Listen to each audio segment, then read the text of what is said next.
asalaamaaleykum mbokk yi dal leen ak jàmm ci seen émission waxtaan suñu pétrole ak suñu gaz ñu koy amal alxames ci benn weer bu nekk ci alxames yi ci lañ koy amal nag ci Sud FM seen rajo ngeen ñu ànd ceeg waa ministère du pétrole et des énergies émission bi nag nekk bu njëkk ci atum 2022 ñu leen di souhaiter bonne et heureuse année yàlla musal ñu ci mbas bi di Covid 19 fajal ñu suñuy aajo soxla ak suñu soxla xéewal gi saawaan baawaan waxtaan ci suñu pétrole ak suñu gaz waxtaan ci lu ñu moom tey nag damay dalal ki di Mor Ndiaye Mbaye di secrétaire technique comité national de suivi du contenu local di la nuyu di la bàyyi nga nuyu suñu auditeur. jërëjëf Khady maa ngi leen di sant di leen gërëm ci yombalal ba yi ngeen ma defal ma mën a am jataay tey pour ak yéen pour waxtaan ci sunu pétrole ak sunu gaz. may tàmbali rek di nuyu auditeurs yëpp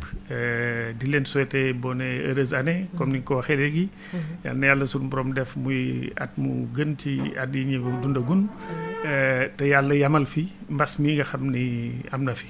te yëngu yi réew mi nekkit nag fan yi yàlla def ci jàmm ak salaam ba lépp àgg ci jàmm ñi nga xam ne ñoo war a falu ñu falu ci jàmm ak salaam. amiin amiin incha allah di lay dalal jàmm tey ji nag ñuy waxtaanee wàllub contenu local dañ koy di dégg lu bëri gannaaw ba ñu waxee ne am nañ fi pétrole ak gaz ndax mën nga leeral suñuy auditeur lan mooy contenu local. waaw jërëjëf contenu local bu fekkee dañ koy bëgg a tënk ci ñaari kàddu wala ñett yu gàtt mooy nu ñuy def ba nga xam ni suñuy entreprise ak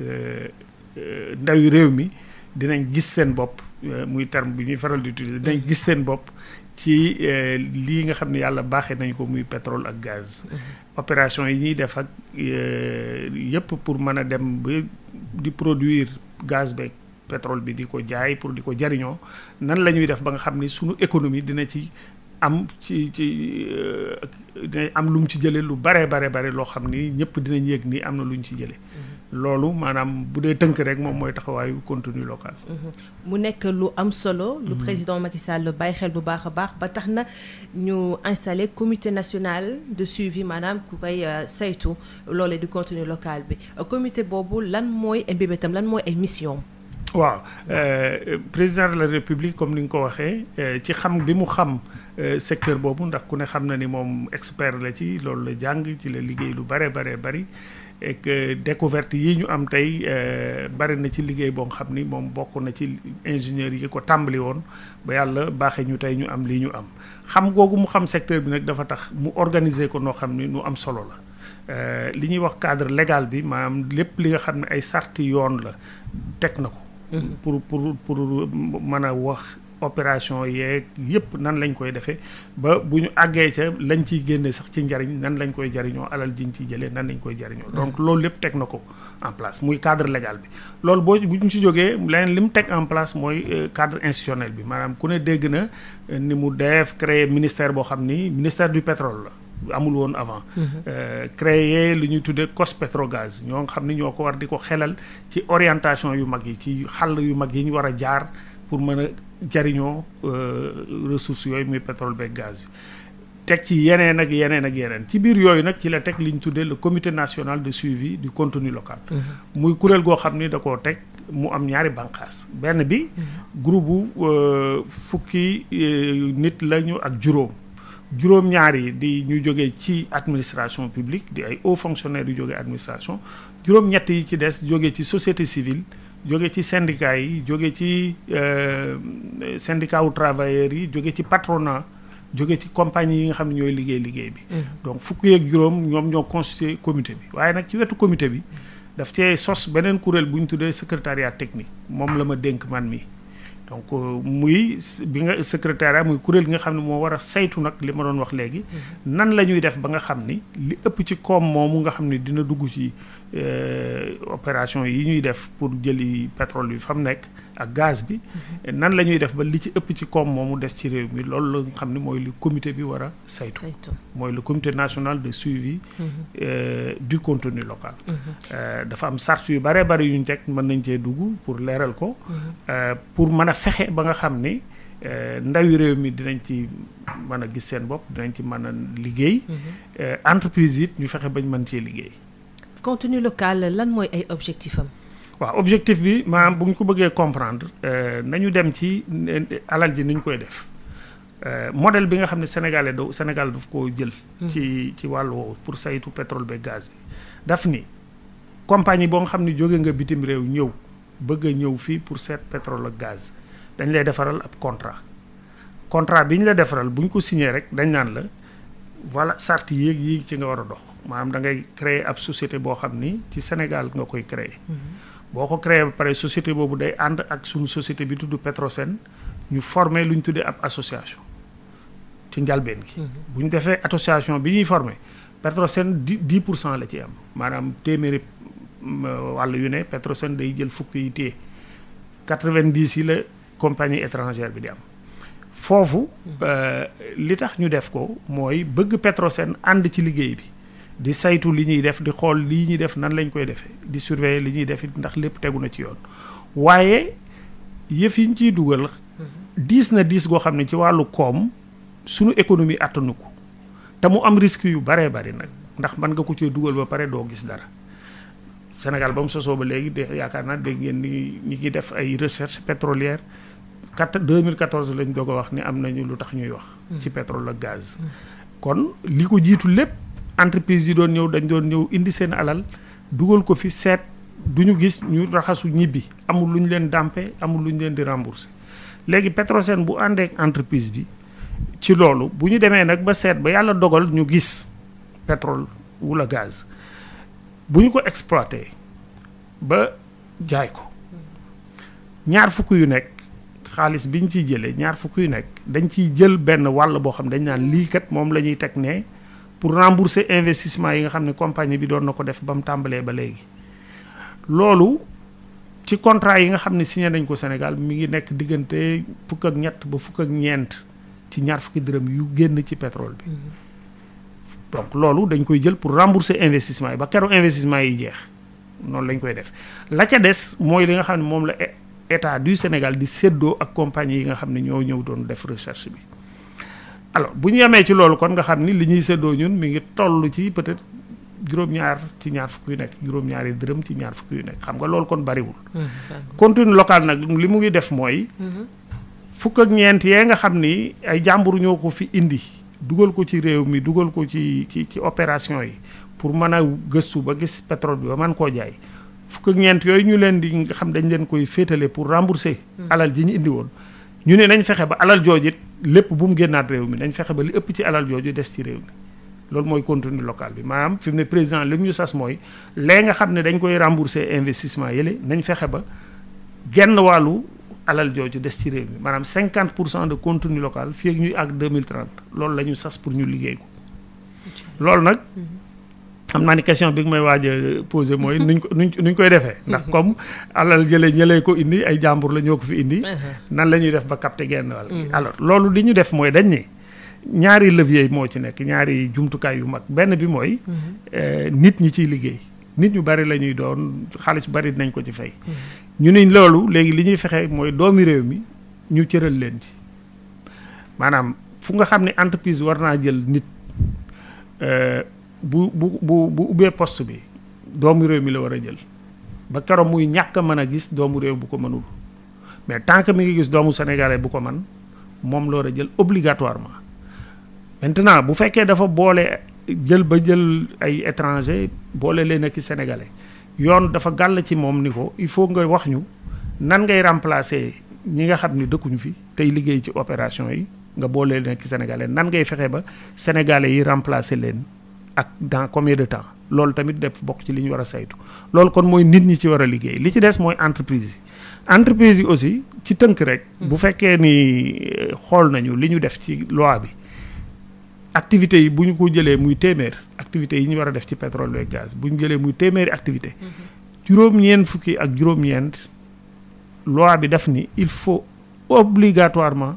que entreprise sénégalaise bokk ci ñi koy liggéey. waaye entreprise comme sénégalaise yooyu sous-traitante. ndax pare nañu parce que pétrole lu bees la ci ñun ndax pare nañu ngir mën a waaw def loolu yëpp. waaw pare gi des na. pare gi des na bu ma doon waaw sax mu jaaxal ñu bëri ndax lu bees la ci ñun. muy opération yi ñuy def. waaye li nga xam ne def nañ ko liggéey bi nga xam ne suñu experts yi def nañ ko mooy dañoo xool activités yooyu ma la wax noonu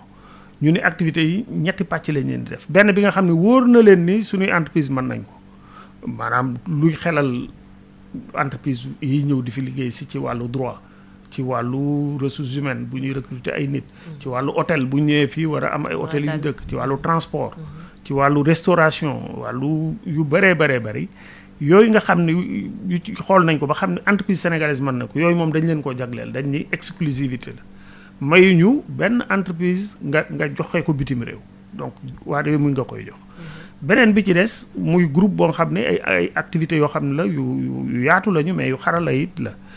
yooyu ñu ni yii activités yi nga xam ne suñu entreprise kese duñ ko man dañ leen di boole ak entreprise étrangère muy li ñu tuddee ay association wala joint venture buñ ci àndee ci biir ànd boobu it entreprise bi nga xam ne compagnie bi nga xam ne moo leen indi dafa war a wane nan lay def ba nga xam ne xam-xam bi mu am moom ak xarala gi nan lay def ba jox ko entreprise sénégalaise yi maanaam li ñu tuddee transfert de technologie donc li ñuy ànd bi loolu lañ ci jublu boole leen pour que entreprise sénégalaise yi jàng li ñuy def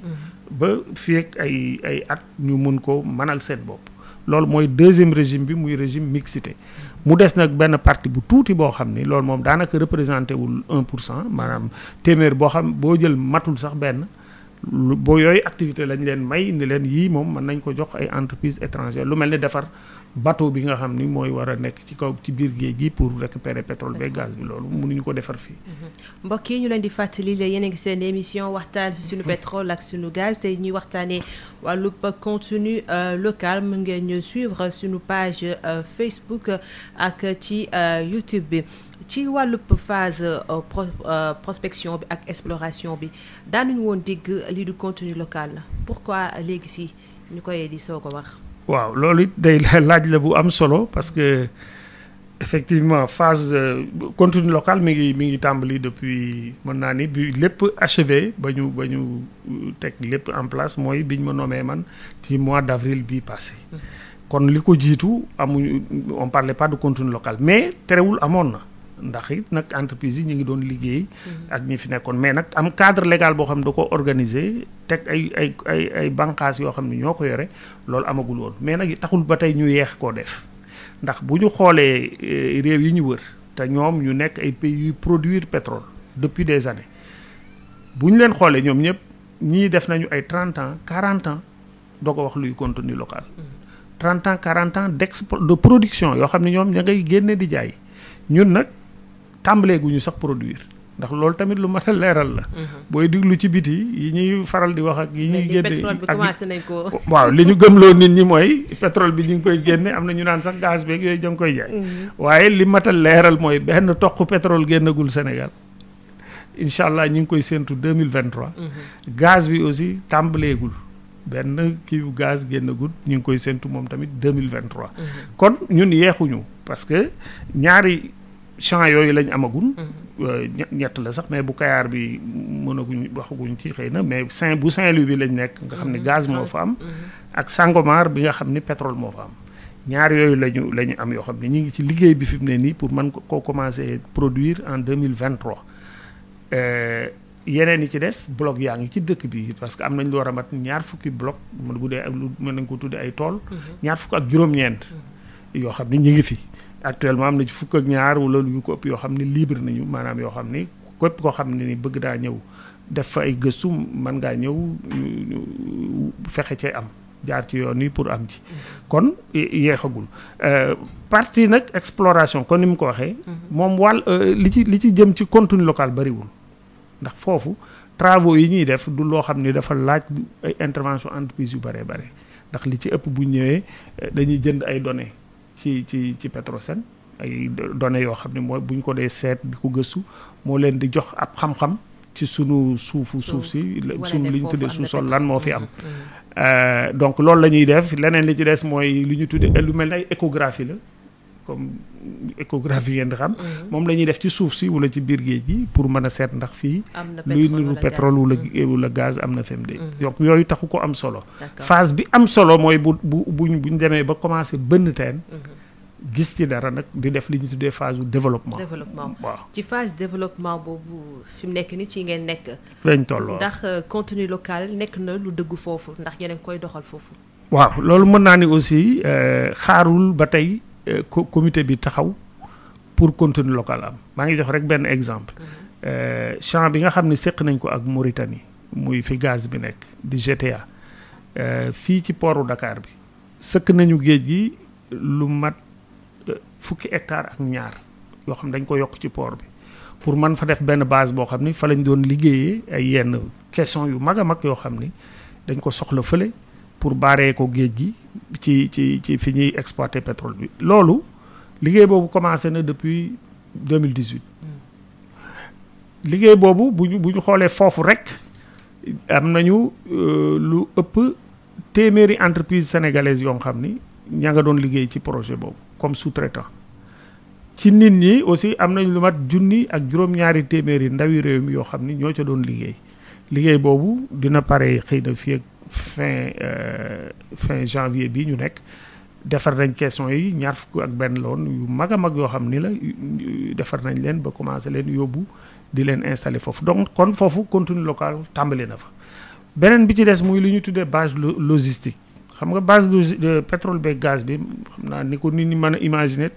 lu laaj ay jumtukaay yu bari la ay jumtukaay yu diis yoo xam ni dañ leen di war di déplacer di jële bitim réew di indi di wàcce fii ci port bi di ko jëlewaat fii di ko yóbbu ci biir géej fi ñu koy soxlaa di ko jëlewaat foofu di ko delloosiwaat fii loolu day indi lu ñu tuddee logistique bu bari base boobu bi ñu waree defar base logistique fii dañu lancé appel d'offre mu bari entreprise sénégalaise yoo xam ni ñëw nañu ñoom ñëpp présenté wu def seen dossier wuti ay partenaires étrangers yu ñu àndal loolu président bi mu ko gisee yëf yi xaw a jaxasoo daf leen ni lii ngeen def baax na mais dajaloo leen yéen seen bopp ngeen def ko nga xam ni kon am nañu benn structure boo nga xam ni mi ngi port autonome de Dakar port da leen a jox benn espace lu mat 2 hectares ak genn wàll ba ñett jox leen ko pour ñoom ñu def foofu logistique bi loolu ay sénégalais koy def 2 fukki société ak ñaar lañu ay sociétés sénégalaises yu àndandoo pour gérer base logistique boobu kon loolu ba tey contenu local la ak yeneen yoo xam ne mën nañ ko ci wax. ndax mën nañu am ay xayma ci doomu sénégalais yi nga xamante ne ñu ngi rek liggéey fi mu nekk ni directement ou indirectement ci projet yi. loolu ñu ngi ciy liggéey actuellement pour def rapport parce que wax comme ni ma la waxee depuis avril le comité bi nekk en place mais le secrétariat technique bi yoon daf ñu gàll aussi ñuy war di def lu ñu tuddee rapport d'activité annuel maanaam at mu nekk war nañoo def benn rapport boo xam ni kàggu lay doon goo xam ni dañ ciy def lépp li nga xam ne liggéey nañ ko ci at mi ci lu jëm ci contenu local kon aspect yooyu nga xam ni lii jëm ci doomi réew mi yi ciy liggéey ñaata lañu ak nan la ñu tëddee ci wàllu góor ak jigéen ak ci wàllu façon liggéey ñiy liggéey dinañ ko saytu mu def ko ci li nga xam ne entreprise la yi ciy liggéey aussi dinañ xool mën a wax dans le rapport ñaata entreprise sous-traitante ñoo ci liggéey mais ci biir loolu aussi bu dee nit ñi ciy liggéey la ñaata lañ ci fay ci ay salaire loolu dinañ ko saytu génne ko entreprise yi ñaata lañ signé ci ay contrat yoo xam ne yu des ci réew mi la aussi dinañ ko saytu génne ko incha allah. président de la république doon woo sax secteur privé bi ñu daal di ci profité ci contenu local bi fi mu nekk nii nag secteur privé bi ndax mu ngi gis boppam ci baax a baax ci contenu local bi. waaw parce que bi ñu ñëwee li ñu waroon njëkk a def réussir ko mooy ñi nga xam ne ñooy entreprise yi liggéey ci pétrole bi compagnie pétrolière yi ak ñi nga xam ne ñooy seeni sous-traitant ñu yëgal leen ni ñu ngi fi d'abord yëgal gi nag du yëgalu information kese mais que ñoom ñu sentir suñu présence xam ne nag léegi yëf yi soppeeku na am na loo xam ne yoon da leen ko gàll te am na ku yoon teg fii tamit pour mu saytu loolu yim leen wax yëpp ni leen nii ngeen ko war a defee ñun dañ ko war a topp di ko saytu pour ñooñu respecter loolu fi mu ne nii mën naa ni li nga xam ne mën nañ koo waxagun comme résultat bu am solo mooy ñoom ñëpp yëg nañ loolu ba fi mu ne xam nañ ni kenn sañu cee signé contrat bi gën a tuuti. te jaarul ci ñun bañ saytu ko ba pare. loolu commencé na ñoom ñëpp. dañuy jaar ci ñun waxuma sax xaar bay signé contrat mais bu ñu demee ba nam ma def rek ay la ñuy tuddee appel d'offre seen plan de passation de marché maanaam appel d'offre yi nga xam ne yëpp nar nañ ko joxe ci at mi di ñëw 6 mois à l'avance lañ ma ko war a jox ma saytu yëpp léegi nag di surveiller benn par benn buñ ci war a lancer rek ñu xool ndax tegu na ci yoon ak man lañ ko lancer ak yooyu saytu ko ba keroog ñu koy dénk benn entreprise loolu. liggéey boobu ñoo ngi ci actuellement. contenu local mu am ab loi buñ ko tegal sax yan jumtuwaay la loi boobu prévoir ngir rek ñu gën a sukkali contenu local bi. waaw mooy li ma doon expliquer léegi loi bi dafa marqué li ñu tuddee la préférence nationale. maanaam faral gu ñuy faral réew mi ci doomi réew mi ak ci entreprise yi. wax naa la place bi ñu leen jox ndax doomu réew mi ginnaaw dañ ni.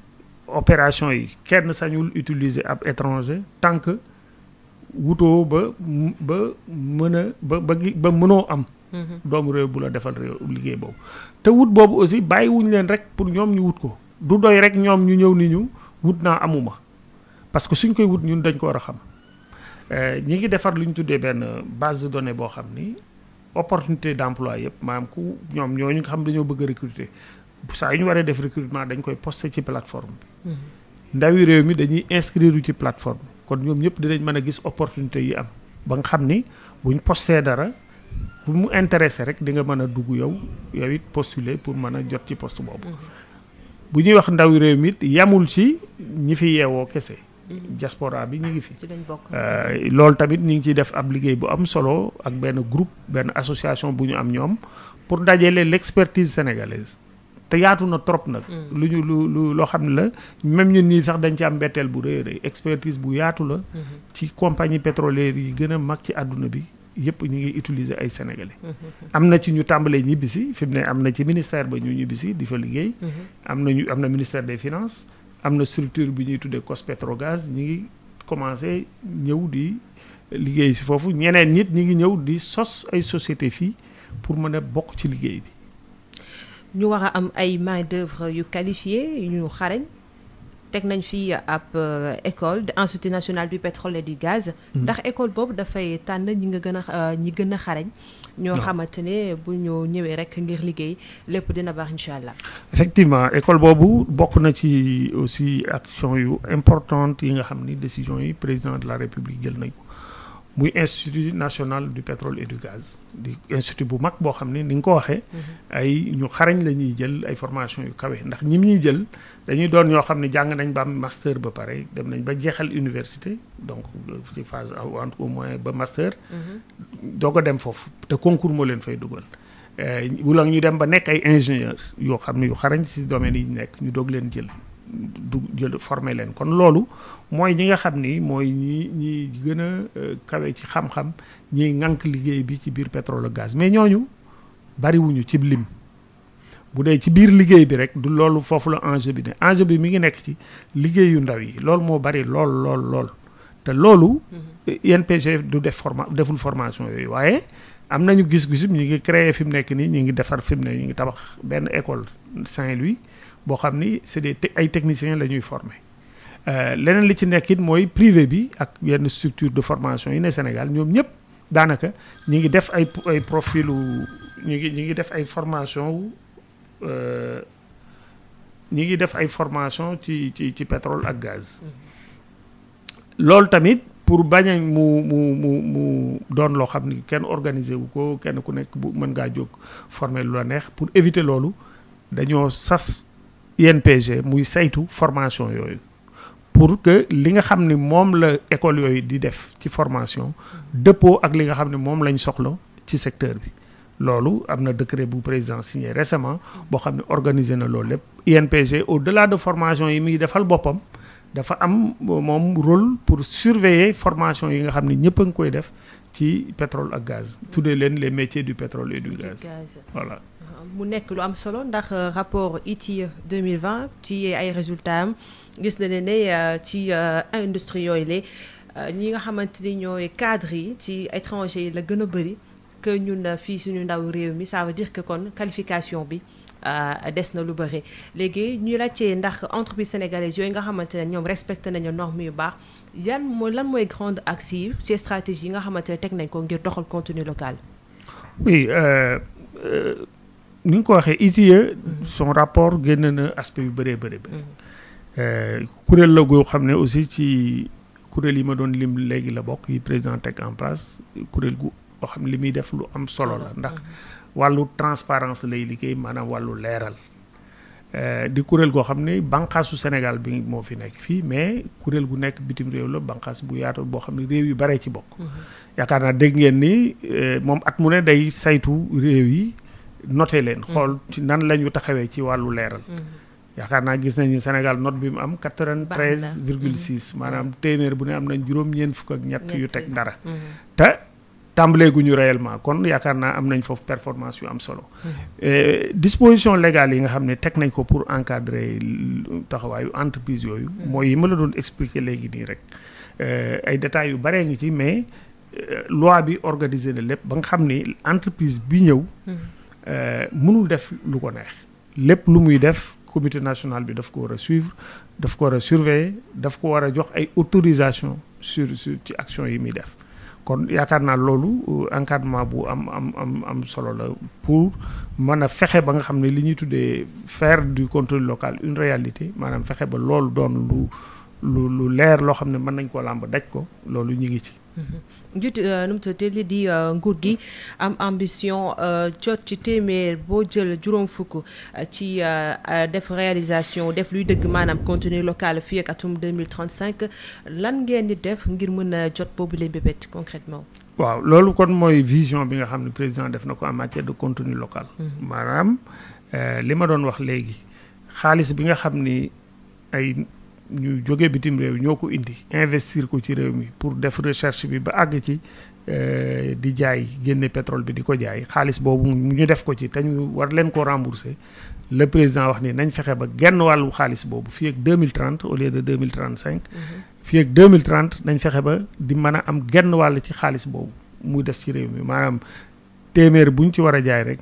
nañ fexe ba juróom fukk yi desaat ci suñu économie. levier yi ma la wax léegi mooy yi ñu war a utiliser xëy na insister wu ma ci benn bi li ñu tuddee les projets sociaux ndax compagnie yooyu tamit war nañu li nga xam ni am nañ ko fii di ko fi gagné ci alal ñu mën am luñ ci jël. di ko dugalaat ci réew mi ci ay tabax ay infrastructures dans le domaine de la santé dans le domaine de l'éducation wala yu demee noonu. kon boobu beneen pilier bu ndaw la mais ñaar yi nga xam ne mooy ëpp maanaa mooy fexe ba lu bëri ci ay salaire ak yooyu ci yi nga xam ne ndaw yi nga xam ne nañ leen dugal ci biir opération yi ñu mën ko cee capter beneen partie bi li ci ëpp it entreprise yi yëpp entreprise yi mën cee liggéey nekk des sous-traitants ba mën a signer ay contrat ak ñooñu ay contrat de sous-traitance pour mën a capter waat une partie de cet investissement.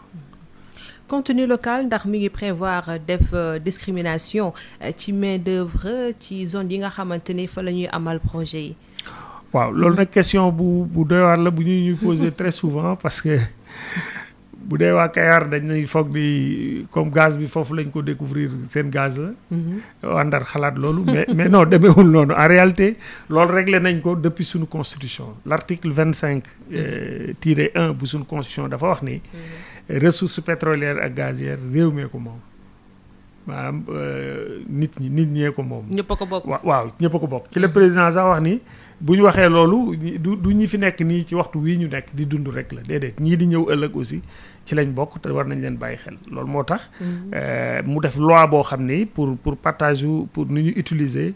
koom bi nga xam ne dinañ ko ci jëlee. mu ni dañ ciy def ñetti pàcc benn bi dañ koy dugal ci budget bi. pour mu renforcer budget Sénégal. beneen bi ci des dañ koy denc pour ay ndaw pour ëllëg. pour ñuy ñëw ëllëg am na yu am solo loolu rek doon na émission pour ñu wax si waxtaanee woon nañ ko fi amoon na ci ay invité yu ko faram fàcce woon voilà activité yooyu nga xamante ni dina am ci entreprise yi ndax entreprise sénégalaise yi dañ ci am ay activités yoo xamante ni pour ñoom kese lañ ko réserver. waaw mooy régime exclusif bi ma la doon wax léegi bu ñu xoolee les activités yi nga xam ne yëpp recensé nañ leen parce que dañoo xool ci tàmbali ba li nga doon wax léegi ci gëstu bi ba keroog ñuy jaay di génne xaalis bi li ñu fiy def lépp ci ay activités ci liggéey ñu saytu yëpp xool ko léegi jël leen nag def leen ñetti pàcc benn bi ñu ni lii moom waa réew mi mën nañ ko kon xajaluñ ci kenn waa réew mee koy def kenn sañul di ko jox beneen entreprise bu dëkkul ci réew mi beneen bi ñu ni bon bii moom xaw naa gën a compliqué kon dañ boole ndawi réew mi entreprise réew mi ak entreprise yu jógee bitim réew ñu ànd def liggéey bi mais ci loolu tamit dafa am sart yi ma doon wax léegi transfert de technologie bi entreprise yi jógee bitim réew dañuy wax nan la ñuy fexe ba li ñu xam ñoom ak li ñu man ñu transféré ko sunu entreprise yi pour ñoom it ñu man ko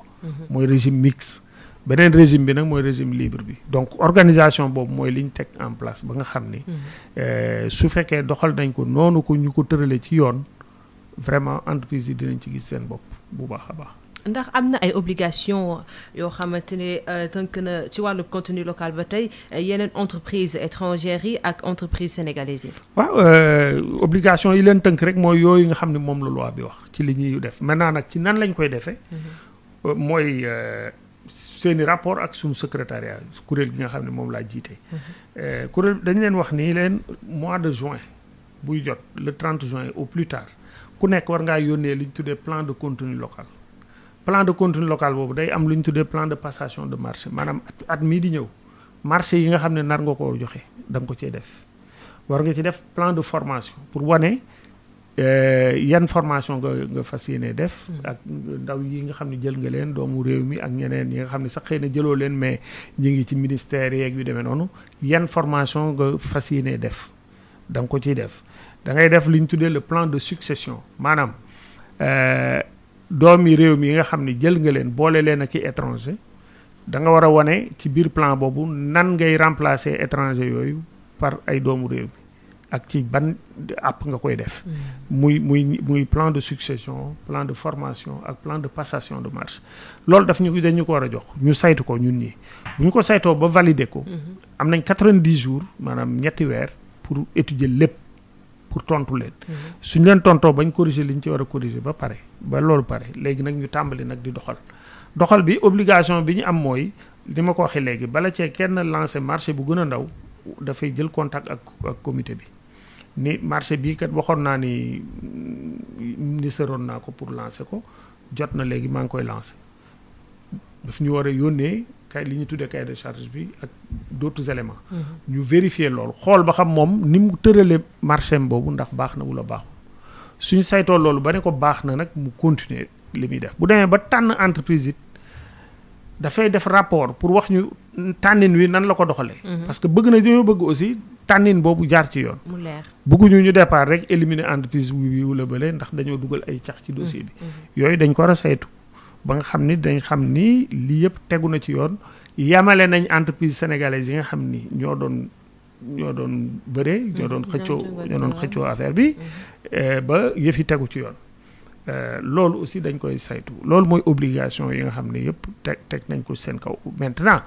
ku wax obligation wax sanction parce que ku jàddu yoon am na lu ñu war a teg sa kaw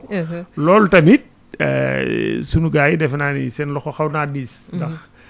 li ñu wax mooy sanction moom yiñ ci am ñu mën a teg diggante $1 million la ak $20 millions $1 million maanaam mooy 550 millions téeméer ak juróomi téeméer ak juróom fukki millions waaw maanaam genn wàllu milliard mooy bu gën a ndaw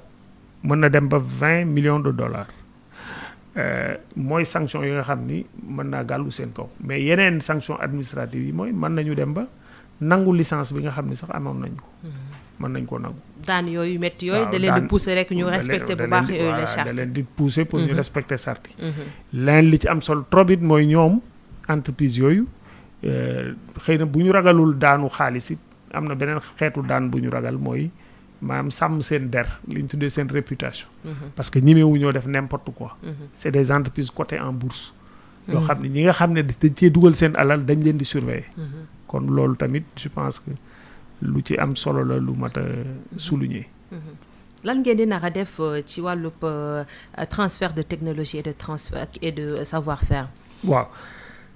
dafa am benn instrument bu important boo xam ni waxuñu ko ci exposé bi mooy li ñu tuddee le fonds d'appui au développement du contenu local président bi mu defee yooyu yëpp daf ni lii yëpp nag pour ñu mën koo réaliser il faut mais sunu ndaw yi il faut ñu former leen. Formation bi kese du doy ndax formation bu dee loolu la rek nit ñaa ngi formé wu dans les écoles ak yooyu mais pour liggéey ci secteur du pétrole ak gaz day laaj leneen day laaj ay certification ak yeneen yoo xam ni am xam-xam bi rek du doy loolu il faut ñu accompagner leen pour ñu mën ko parce que suñ luñ ko bëgg su fekkee ne ndaw yi amuñu formation pour mën a dem fële ak certification yi duñ mën a def jot ci liggéey yi entreprise yi aussi secteur du pétrole ak gaz de ñoom seen norme ak seen i yi nga xam seen sart yi nga xam ne dañ koy teg pour mën a liggéey ci liggéey ak ñoom dafa kawe ba nga xam ni il faut ñu jàppale suñuy entreprise ba ñoom it ñu mën a yéeg ba àgg foofu. Alors loolu ci le président donc créé fonds boobu ma la wax noonu le fonds d'appui au développement du contenu local boo xam ni moom moo war a jàppale ndaw yi ci formation boobu moo war a jàppale aussi entreprise yi ci seen processus de mise à niveau li ñuy tuddee voilà maanaam ci jéego yi nga xam ne war nañ koo seqiwaat ba mën a liggéey ba mën a répondre ci exigences yi nga xam ne mooy secteur pétrolier maanaam ba mën a def li ñuy xaar ci ñoom ci wàllu liggéey ci wàllu xarala ci wàllu aw doxalin il faut ñu accompagner leen te loolu yëpp dafa laaj xaalis donc fonds boobu ab fonds la bu ñu créé ci biir secrétariat technique bi pour accompagner donc entreprise yi ak ndaw yi nga xam ni dañuy jàng. yaa ngi ko doon wax sànq ci wàllu sanction yi ba 20 millions de dollars su fekkee ne rek respecté wuñu charte yi yooyu entreprise étrangère de même qu'entreprise sénégalaise yi ndax am na tamit ay jumtuwaay yoo leen tekk ngir rek contrôler entreprise yi nga xamante ne nag di ngeen xawul ndax dinañ respecté loi bi wala déet. waaw xam nga kii bi secrétariat technique bi liggéeyam genre régulation la ab régulateur damay faral di wax régulateur mënta yem rek ci toog di xaar nit ki ñëw ni la defal la déclaration ñëw wax la dara nga jàpp ci nga yem ci loolu mënta nekk bu fekkee dañu war a bëgg a def suñu liggéey correctement dañuy dem vérifier ji li nga xam ni mooy information yi ñuy jot loolu xam nañ ko bu baax a baax man mii fort heureusement jaar naa ci régulation avant may ñëw fii ci poste bi donc mënu mooy contenté wu ci déclaration wu acteurs yi déclaration yi bu jotee dama koy vérifier bu jaree dem ba ci terrain bi damay dem ci terrain bi commencé naa d'ailleurs des visites pour aller voir les acteurs fi ñu toog c'est pour aller vérifier déclaration yi ñu def yeneen déclaration yi nga xam ne dinaa ko jot ak yeneen information yi am na yeneen moyen de vérification par exemple li ñu doon wax fii yëpp léegi ci entreprise sénégalaise waxuñu rek entreprise boo xam ni dañ ko créer Sénégal mais xëy na droit sénégalais rek la mais capital bi ay jàmbur ko moom waxuñu loolu bu ñuy wax entreprise sénégalaise locale ci contenu local mooy entreprise boo xam ni Sénégal gi lañ ko créer droit sénégalais la mais action yi entreprise bi 51% yi au moins ay sénégalais ko moom ci personnel bi nga xam ne ñooy liggéey ci entreprise bi au moins 80% yi ci njiit yi ay sénégalais la ñuy nekk ñeneen ñi ci des muy personnel opérationnel bi au moins 50% yi ay sénégalais la ñu war a nekk donc ñeenti sart yooyu la ñu tëral pour mën a nangu ni entreprise bi entreprise locale la loolu mooy li ñuy njëkk a vérifier ñun ci déclaration yi ñu entreprise yi di jox il faut ñu vérifier ba xam ñii ñuy liggéeyal ay entreprise locale lañu au sens de la loi wala déet ndax bu ñu ko deful rek dinañ ñëw fii créer fi entreprise de droit sénégalais wut benn Moussa Ndiaye fële jox ko ci 1%. li ci des ñoom ñu jël ko yóbbuwaat ko bitim réew loolu xam nañ ko bu baax te ñu ngi koy saytu. d'accord fonds d'appui au contenu local yaa ngi ko doon wax sànq ay mbébétam waaye tamit que ku ci bëgg a am pour ci bëgg a bénéficier wu lan mooy critère d'éligibilité yi. oui le fonds xam nga nag du ab fonds financement comme financement yi ñu xam. yow yàkkam ci financement. non fonds bi comme ni ma ko waxee c'est pour accompagner la capacitation des jeunes formation wu ndaw yi la ñuy def mais fonds bi xam nga def financer ab formation ak financer entreprise tax ko jóg mais li ñuy def mooy ñu mel ni kuréel bu mel ni INPG mel ni académie yu bari yi ngi ñuy créé dans le secteur. ñu signé ak ñoom ay convention de partenariat ba nga xam ne bu ñu demee ba xam ne ab demande ngi nii bu nekk ci secteur bi soxla nañu ay ndaw par exemple ay soudeurs yoo xam ne mën nañoo soudé ci biir ndox. parce que am nañuy soudeur mais xëy na mënuñu loolu. bu amee ay structures yoo xam ne mën nañu accompagner ay xale pour def formation bu ñu jël leen. ñun ñu ñëw accompagner leen ak structure de formation bi ñu former leen ci wàllu woowu pour mën leen jël dugal ci liggéey bi. entreprise yi également bu ñu dañu war a dugg ci suñu plateforme boo xam ni incha allah ci mois de janvier bi bëgg nañ koo lancer. muy benn plateforme électronique boo xam ni ñëpp ñoo xam ni bëgg nañoo yëngu ci pétrole ak gaz obligatoirement dañ cee war a jaar dañ ciy bindu. bu ñu si bindoo li muy ñuy jariñ mooy ñu xam entreprise yi kenn ku nekk ñu xam ban entreprise nga ci lan ngay liggéey lan nga mën lan nga mënul. bu ñu jegeelee loolu li nga mën ak li nga mënul suñu ko jegeelee ak li nga xam ni mooy sart yi ñee nga xam ne ñooy liggéeylu. ñoom lañ tëral bu ñu ko dëppalee dinañ gis li manqué entreprise yi suñu gisee loolu nag ci la ñuy teg un programme d'accompagnement pour accompagner entreprise bi ba mu mën a def liggéey bi ñuy xaar ci moom.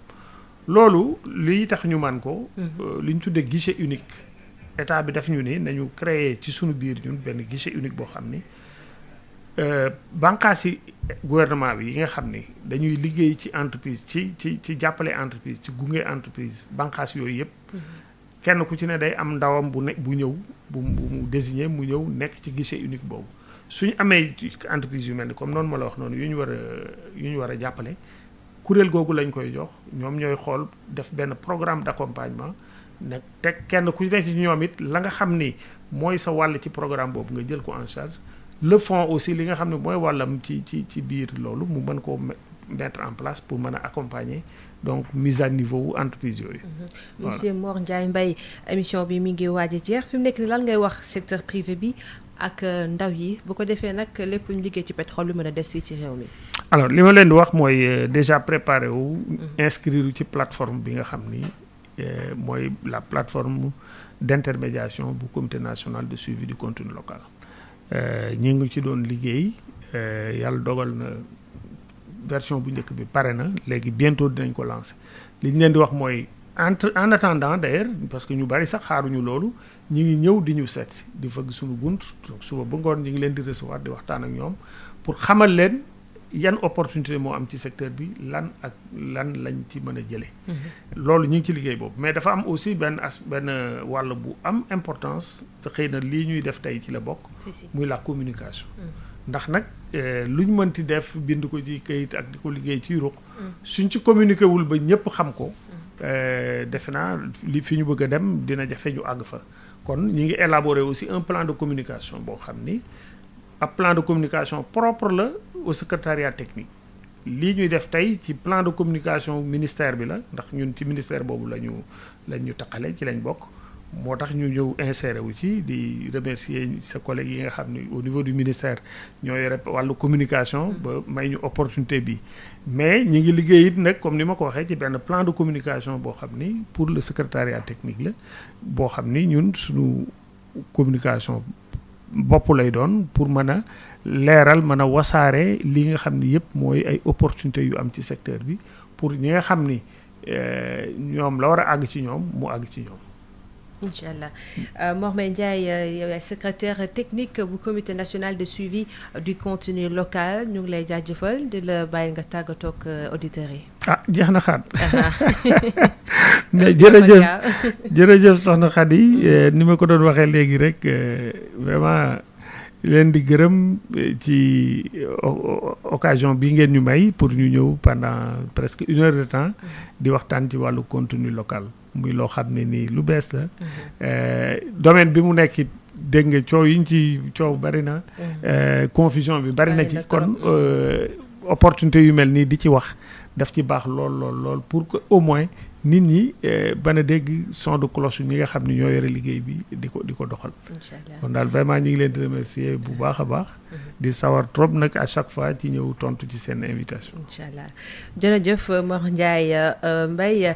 di ko jaajëfal di jaajëfal Pape Abdoulaye Dieye mi nekkoon ci xarala gi mbokk yi nit ñu leen di jaajëfal di leen jox dig daje fii ak beneen weer incha allah ñu waxtaan ci suñu pétrole ak suñu gaz jaa ngeen jëf